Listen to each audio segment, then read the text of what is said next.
Our Road to Recovery series takes us to Fort Bend County tonight, and despite the flood damage from Hurricane Harvey, the community is coming together to kick off the county fair tomorrow. Eyewitness News reporter Stephen Romo joins us there live. Stephen? Yeah, you wouldn't be able to tell that this was a base for first responders during Harvey. It was actually filled with barracks for some National Guard members, and now you can tell there's steers getting ready for weigh-in, a complete transformation, and it was not an easy task getting things to the level that they are right now.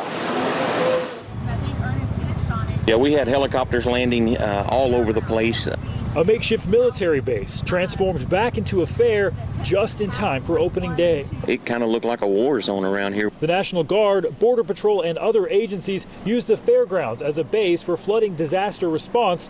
The new barn even became barracks for soldiers. That meant the fair only had days instead of weeks to set up. People need something to get their minds off of the tragic event that we've all been through. Fort Bend County Fair and Rodeo starts tomorrow.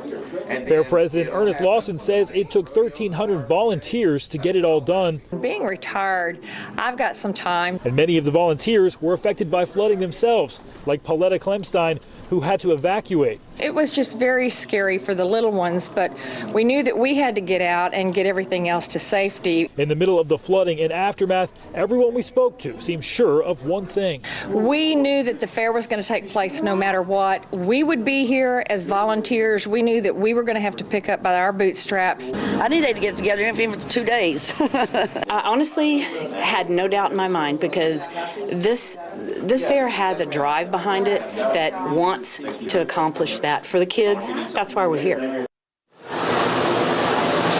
The kids are certainly an important part of that. By the way, they do appreciate their first responders being here. They don't begrudge them for having to take over this area. They say they're glad to give them the space. They're going to honor those first responders a week from tomorrow at the fair here. And you heard them mention the kids there, how important this is for the children.